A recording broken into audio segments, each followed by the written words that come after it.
அரவிந்த் கெஜ்ரிவால் அவர்கள் enforcement directorate arrest பண்றாங்க. அவர் டெல்லி சிஎம்மா இருக்கும் பொழுதே பிரெடிகேட் அஃபென்ஸ்ல அவரோட பெயர் இருந்ததுன்னா அவருடைய பெயர் இல்ல. சிபிஐயோட இன்வெஸ்டிகேஷன்ல லாப்சஸ் இருந்தது. அது மட்டும் இல்லாம it said that the voluminous charge sheet Arvind Kejriwal அவர்களையும் கிட்டத்தட்ட 23 அக்யூஸ்ட டிஸ்சார்ஜ் பண்ணியிருக்காங்க Rouse Avenue court. when there was absolutely no material against him. அவர் மேல ஒரு மெட்டீரியல் கூட கிடையாது.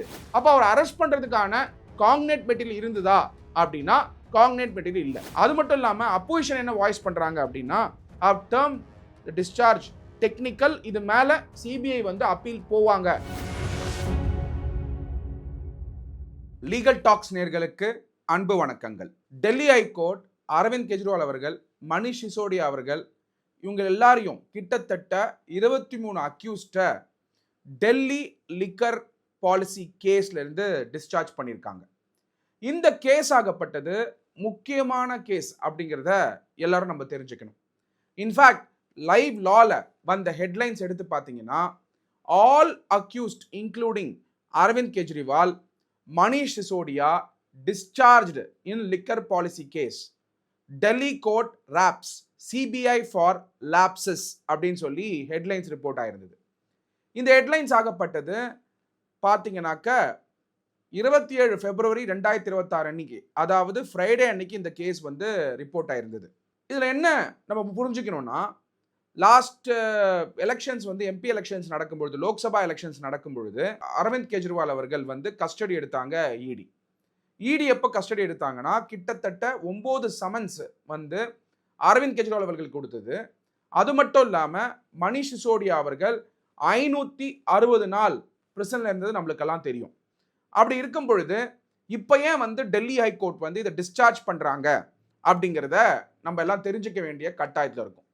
யாரெல்லாம் இதை பற்றி தெரிஞ்சுக்கணும்னா, எஸ்பெஷலாக சட்ட மாணவர்கள், யங் அட்வொகேட்ஸ், யாரெல்லாம் நீங்கள் ப்ராக்டிஸ் ஆரம்பிச்சிருக்கீங்களோ இந்த மாதிரி ஹை ப்ரொஃபைல் கேசஸ்ல இருந்து நிறைய சட்ட விஷயங்களை நீங்க தெரிஞ்சுக்கலாம்.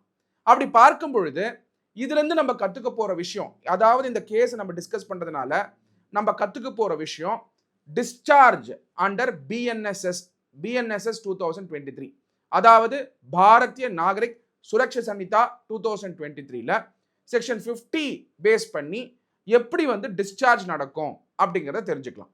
அது மட்டும் இல்லாம இந்த கேஸ் ஆகப்பட்டது அரவிந்த் கெஜ்ரிவால் அவர்கள் என்ஃபோர்ஸ்மெண்ட் டைரக்டரேட் அரெஸ்ட் பண்றாங்க. அவர் டெல்லி சிஎம்மா இருக்கும் பொழுதே. அப்போ அரவிந்த் கெஜ்ரிவால் அவர்கள் பிரெடிகேட் அஃபென்ஸ்ல அவரோட பெயர் இருந்ததுன்னா அவருடைய பெயர் இல்லை. மணிஷ் சிசோடியா அவர்கள் பெயர் இருந்ததுன்னா மணிஷ் சிசோடியா அவர்கள் பெயர் இருந்தது. அதனால தான் அவர் மேல சிபிஐ வழக்கு இருந்தது.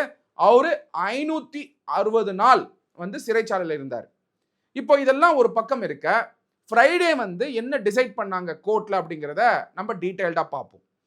அப்படி பார்க்கும்போது Delhi court on Friday discharge former Delhi chief minister and Aam Aadmi party supremo Arvind Kejriwal இந்த corruption case related to alleged liquor policy scam. இது யாருன்னா, இந்த எந்த கோர்ட்ல நடந்ததுன்னா Rouse avenue court also discharge of leader Manish Sisodia இந்த கேஸ். ஸோ மணிஷ் சிசோடியா அவர்களையும் அரவிந்த் கெஜ்ரிவால் அவர்களையும் கிட்டத்தட்ட 23 அக்யூஸ்ட டிஸ்சார்ஜ் பண்ணியிருக்காங்க ரூஸ் அவென்யூ கோர்ட். இதில் என்னன்னா முக்கியமாக நோட்டபிளாக கோர்ட் என்ன சொன்னாங்கன்னா, 23 அக்யூஸ்ட் யார் யாருன்னு பார்த்தீங்கன்னா குல்தீப் சிங், நரேந்திர சிங், விஜய் நாயர், அபிஷேக் போயின்பள்ளி, அருண் பிள்ளை, மூதா கௌதம், சமீர் மெஹத்ரு, மணிஷ் சிசோடியா, அமன்தீப் சிங் தால், Arjun Pandey, Butchi Babu Gorantla, Rajesh Joshi, Damodar Prasad Sharma, Prince Kumar, Arvind Kumar Singh, Sanpreet Singh, K Kavitha, Arvind Kejriwal, Durgesh Pathak, Amit Arora, Vinod Chauhan, Ashish Chand Mathur and Sarath Reddy, இவங்க எல்லாரையுமே டிஸ்சார்ஜ் பண்ணியிருக்காங்க ரவுஸ் அவென்யூ கோர்ட்ல சிபிஐ வழக்கில். அதில் முக்கியமாக கோர்ட் என்ன சொல்லியிருந்தாங்கன்னா, it has wrapped the CBI for lapses in investigation. சிபிஐயோட இன்வெஸ்டிகேஷன்ல லாப்சஸ் இருந்தது. அது மட்டும் இல்லாமல் it said that the voluminous charge sheet வந்து வால்யூமினஸாக இருந்ததுனால as many lacuna not supported by any witness or statement அப்படின்னு சொல்லி அதையும் ரிப்போர்ட் பண்ணியிருந்தாங்க. இதை தாண்டி the court said that the CBI failed to make out a prima facie case against Sisodia, அதாவது Manish Sisodia. Further, the court added Kejriwal was implicated without any cognate material. யார் implicate பண்ணதுன்னா enforcement directorate prevention of money laundering act 2002 கீழே implicate பண்ணாங்க. While pronouncing the verdict, the court said that the CBI charge sheet running into thousands of pages included material which did not support any of the witness statements. So witness statements அதில் இல்லை, ஒரு witness statement கூட கிடையாது அப்படிங்கிறத court வந்து அப்சர்வேஷனாகவே கொடுத்துருக்காங்க. Further the court என்ன சொல்லியிருந்தாங்கன்னா மிஸ்லீடிங் அவர்மென்ஸ் வந்து சார்ஜ் ஷீட்டில் இருந்தது அப்படிங்கிறதையும் ஹைலைட் பண்ணியிருந்தாங்க. Further the charge sheet had lacuna not supported by any witness or evidence, the court said. இதை தாண்டி while discharging the primary accused Kuldeep Singh, the court said it was surprising why he was implicated in the case as the first accused when there was absolutely no material against him. அவர் மேல ஒரு material கூட கிடையாது அப்படின்னும் பொழுது அவர் எப்படி நீங்க அக்யூஸ்டா array பண்ணீங்க அப்படிங்கிறத கேட்டாங்க. அதே மாதிரி மணிஷ் சிசோடியா அவர்களை எப்படி வந்து அக்யூஸ்டா அரே பண்ணீங்க? Who was accused of being the person responsible for formulation and implementation of the liquor policy. The court said that there was no evidence showing his involvement. Neither was there any recovery. எந்த ஒரு ரிகவரியுமே அவர்கிட்ட நடக்காத பொழுது அவர் எப்படி வந்து நீங்க வந்து அக்யூஸ்டா arrive பண்ணீங்க? Further, regarding Kejriwal, Arvind Kejriwal, the supremo of Aam Aadmi Party, court concluded that he was implicated without any cognate material, a position which is inconsistent with the rule of law. So cognate material இருந்தாதான் அவரை வந்து அரெஸ்டே பண்ண முடியும், அக்யூஸே ஆக்க முடியும் அப்படிங்கிறது it's a important position in the rule of law, especially when it comes to concerns a person who holds a constitutional post. அது மட்டும் இல்லாமல் he is holding a constitutional post அப்படின்னும் பொழுது cognate material இல்லாமல் just because accusation பேஸ் பண்ணி ஒரு evidence இல்லாமல் arrest பண்ண முடியுமா அப்படிங்கிறதையும் கோர்ட் கேட்டிருக்காங்க. Further, the court said that in the absence of fundamental material, without any statement or evidence, the attribution of Kejriwal in the alleged conspiracy cannot be sustained. அதனால இந்த கான்ஸ்பிரசியில் அரவிந்த் கெஜ்ரிவால் அவர்களோட பேரை சஸ்டெயின் பண்ண முடியாது அப்படிங்கிறத சொல்லி further, Manish Sisodia was in jail for approximately 530 days. கிட்டத்தட்ட பார்த்தீங்கன்னா ஆல்மோஸ்ட் 2 வருஷம் கிட்ட வந்து ஜெயிலில் இருந்திருக்காரு. அப்படின்னும் பொழுது அரவிந்த் கெஜ்ரிவால் பார்த்தீங்கன்னா 156 நாள் ஜெயிலில் இருந்திருக்காரு across 2 periods. He was finally released on September 13, 2024 after the Supreme Court granted him bail in the CBI case, having already received interim bail in the ED case. இப்போ இந்த கேஸ்ல முக்கியமாக பார்க்க வேண்டியது என்னன்னா, இது எக்ஸைஸ் பாலிசி, டெல்லி எக்ஸைஸ் பாலிசியில் அரவிந்த் கெஜ்ரிவால் அவர்களுடைய அரசாங்கத்தில் ரெவென்யூ ஏற்றுறதுக்காக எக்ஸைஸ் பாலிசியை ரீடிஃபைன் பண்ணி லிக்கர் பாலிசியை ப்ரைவேட் பண்ணக்கூடிய ஒரு இஷ்யூவில் தான் 23 பேர் அக்யூஸ்டாக அரைவ் பண்ணாங்க சிபிஐ. thousands ஆஃப் பேஜஸ் வந்து சார்ஜ் ஷீட் வந்து ஃபைல் பண்ணதுனாலையும் அதை பேஸ் பண்ணி enforcement directorate prevention money laundering act 2002 கீழே தொடர்ச்சியாக அரவிந்த் கெஜ்ரிவால் அவர்களுக்கு சமன்ஸ் கொடுத்து அரவிந்த் கெஜ்ரிவால் அவர்கள் அப்பியர் ஆகாததுனால 9 சமன்ஸ் அப்போ அரவிந்த் கெஜ்ரிவால் அவர்களை பார்த்தீங்கன்னா என்ஃபோர்ஸ்மெண்ட் டைரக்டரேட் அரெஸ்ட் பண்ணாங்க. இது ஒரு பக்கம் இருக்க ஃபர்தராக வந்து அவர் செப்டம்பர் மாதம் இன்ட்ரிம் பெயிலில் வந்துட்டார். இப்போ அவரை மெயின் கேஸ்லேருந்தே டிஸ்சார்ஜ் பண்ணியிருக்காங்க. அப்போ அவர் அரெஸ்ட் பண்ணுறதுக்கான காங்னேட் மெட்டீரியல் இருந்ததா அப்படின்னா காங்னேட் மெட்டீரியல் இல்லை. இன்னொரு இம்பார்ட்டன்ட் ஆஸ்பெக்ட் என்னன்னா, அரவிந்த் கெஜ்ரிவால் அவர்கள் மேலே ஸ்ட்ரிஞ்சன்ட் கண்டிஷன் வந்து சுப்ரீம் கோர்ட் கொடுத்ததுனால, அதாவது செக்ரட்டரியேட்டை விசிட் பண்ணக்கூடாதுன்றதுனால அவரால் ஃபர்தராக சீஃப் மினிஸ்டரும் ஆக முடியல. அவர் வெளில வந்தோம். அப்படி இருக்கும் பொழுது எலெக்ஷனுக்காக வெளில வந்துட்டு திருப்பி உள்ளே போய் அதுக்கப்புறம் பெயில் வாங்கியிருக்காரு அரவிந்த் கெஜ்ரிவால் அவர்கள். இப்போ குவெஸ்டின் என்னன்னா, இந்த டிஸ்சார்ஜ் ஆகப்பட்டது discharge of accused in case instituted on a police complaint or whatever CBI. இந்த டிஸ்சார்ஜ் பெட்டிஷன் ஆகப்பட்டது அரவிந்த் கெஜ்ரிவால் அவர்கள் செக்ஷன் 250 படி ஃபைல் பண்ணியிருக்காரு டெல்லியில், அதாவது ரூல்ஸ் அவென்யூ கோர்ட்டில், சிபிஐ கோர்ட்டில். அதை பேஸ் பண்ணி தான் எல்லாரையுமே வந்து டிஸ்சார்ஜ் பண்ணியிருக்காங்க. இதை டிஸ்சார்ஜ் பண்ணுறதுக்கு காரணம் காங்னேட் மெட்டீரியல் இல்லைன்னு. இப்போ எல்லா சட்ட மாணவர்களும் முக்கியமாக தெரிஞ்சுக்க வேண்டியது என்னென்னா, section 250 of the Bharatiya Nagarik Suraksha Sanhita அப்படிங்கிற அந்த செக்ஷன் 250 செக்ஷனுடைய இம்ப்ளிகேஷனை கண்டிப்பாக தெரிஞ்சுக்கணும். It prescribes a well identified procedure, clear procedures வந்து ப்ரெஸ்கிரைப் பண்ணியிருக்காங்க to discharge and accused in criminal cases. எப்படி வந்து ஒரு அக்யூஸ்டை கிரிமினல் கேசஸில் டிஸ்சார்ஜ் பண்ணணும் அப்படிங்கிற ப்ரொசீஜர் தான் section 250. This section is very very crucial for providing clear and structured framework in filing applications for discharge. இதில் கிளியராக ஒரு ஸ்ட்ரக்சர் கொடுத்து எப்படி வந்து ஃபைலிங் பண்ணணும், டிஸ்சார்ஜ்க்கு வந்து ஃபைலிங் பண்ணணும் அப்படிங்கிற ஒரு ப்ரொவிஷன் தான். இதே மாதிரி ப்ரொவிஷன் ஆகப்பட்டது சிஆர்பிசியில், கிரிமினல் ப்ரொசீஜர் கோட் 1973ல இருந்தது நம்மளுக்கு தெரியும். அதே இப்போ பிஎன்எஸ்எஸ்ல செக்ஷன் 250 படி இந்த டிஸ்சார்ஜ் அப்ளிகேஷனை போட்டிருந்தாங்க. Ensures that the judicial process becomes efficient and accountable. இதில் வந்து இந்த ரைட் ஆகப்பட்டது, டிஸ்சார்ஜ் ஃபைல் பண்ணக்கூடிய ரைட் ஆகப்பட்டது அக்யூஸ்ட் இருக்கக்கூடிய right. It's a legal right.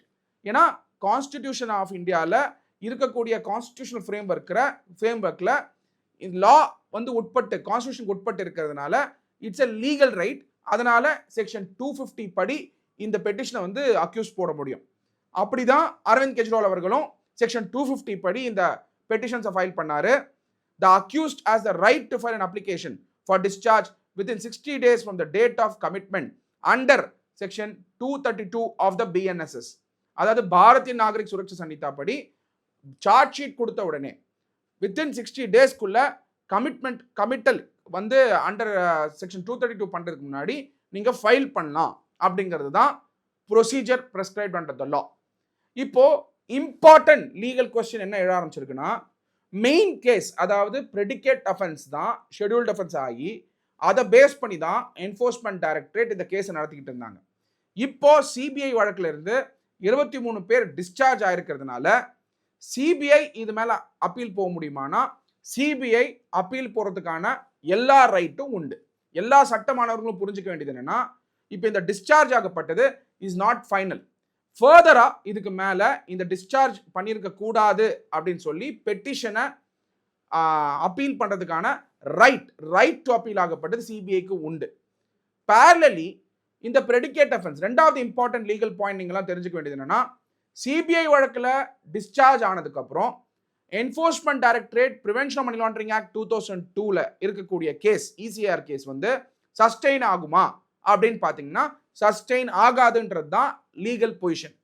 Once predicate offence இல்லைன்னா அதை சார்ந்து இருக்கக்கூடிய மணி லாண்டரிங் அஃபென்ஸ் இருக்காது அப்படிங்கிறது தான் பிரசன்ட் லீகல் பொசிஷன்.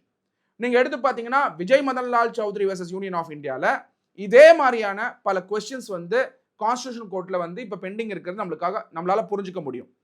அதாவது prevention of money laundering act 2002 plus Vijay Madanlal Choudhary versus union of India, அந்த கேஸ் ஆகப்பட்டது கான்ஸ்டிடியூஷனல் பெஞ்சில் பெண்டிங் இருந்துட்டு இருக்கு. அந்த கேஸில் போயிட்டு நீங்கள் படித்து பார்த்தாலும் உங்களுக்கு புரியும். அதாவது ப்ரெடிகேட் அஃபென்ஸ் ஒன்று இல்லைன்னா enforcement directorate prevention of money laundering act 2002 படி சஸ்டெயின் ஆகாது இசிஆர் கேஸ். அதனால இதில் இருக்கக்கூடிய இம்ப்ளிகேஷன் ஆகப்பட்டது is far reaching implication. So what will happen next? எல்லாரும் யோசிப்பீங்க அடுத்தது என்ன பண்ணுவாங்க. ஒன்று சிபிஐ வந்து அப்பீல் பண்ணுவாங்க, இல்லாட்டி ஃபர்தராக என்ஃபோர்ஸ்மெண்ட் டைரக்டரேட் இந்த கேஸ் மேலே ப்ரொசீட் பண்ண முடியாதனால என்ஃபோர்ஸ்மெண்ட் டைரக்டரேட் கூட இது மேலே அப்பீல் போகிறதுக்கான ரைட் உண்டு. பட் பிரைமரி ரைட் யாருக்கு இருக்குன்னா சிபிஐக்கு இருக்கு. அதனால நம்ம புரிஞ்சிக்க வேண்டியது இதோட ரியாக்ஷன் அண்ட் இம்பாக்ட் எப்படி பொலிட்டிக்கலாகவும் பார்க்கப்பட்டதுன்னா, கெஜ்ரிவால் அவருடைய சப்போர்ட்டர்ஸ் இந்த ஆர்டரை வெல்கம் பண்ணிட்டு என்ன சொல்றாங்கன்னா, former Delhi chief minister describing it as a vindication and reiterating claims of இன்னசென்ஸை வந்து இப்போ சொல்லியிருக்காரு. அது மட்டும் இல்லாமல் அப்போசிஷன் என்ன வாய்ஸ் பண்ணுறாங்க அப்படின்னா, டேர்ம் டிஸ்சார்ஜ் டெக்னிக்கல், இது மேலே சிபிஐ வந்து அப்பீல் போவாங்க அப்படிங்கிறத முன்வைக்கிறாங்க. அதனால நம்ம புரிஞ்சுக்க வேண்டியது என்னன்னா, சிபிஐ டெஃபினட்டாக இது மேலே அப்பீல் போகிறதுக்கான வாய்ப்புகள் இருக்கிறதுனால ஃபர்தராக இந்த ஆர்குமெண்ட்ஸ் அரவிந்த் கெஜ்ரிவால் அவர்களுடைய கவுன்சில்ஸ் வந்து ஹையர் அப்பீல் ஃபோரம்ஸில் பண்ண வேண்டியது இருக்கும். ஏன்னா அப் டு சுப்ரீம் கோர்ட் ஜென்ரலாக சிபிஐ அலோவ் பண்ண மாட்டாங்க. டிஸ்சார்ஜ் ஆனாலும் அது மேலே அப்பீல் போயிட்டே தான் இருப்பாங்க. ஸோ அப்படின்னும் பொழுது என்ஃபோர்ஸ்மெண்ட் டைரக்டரேட் கேஸ் வந்து அப்பீல் டைம் இருக்கிறதுனால இப்போதைக்கு சஸ்டெயின் ஆகிருக்கும். Of course no action or further actions cannot be taken, status quo has to be maintain. Appeal டைமில் அப்பீல் பண்ணி இந்த ஆர்டர் ஸ்டே ஆனால் depends upon the case by case basis. So இந்த கேஸில் சிபிஐ அப்பீல் போய் ஸ்டே ஆனால் அப்போ வந்து இடி கேஸ் வந்து அகெயின் சஸ்டைன் ஆகி நிற்கும். ஏன்னா ஸ்டேட்டஸ் கோ மெயின்டைன் ஆகும். அப்படி இருக்கும் பொழுது it's about the question of law.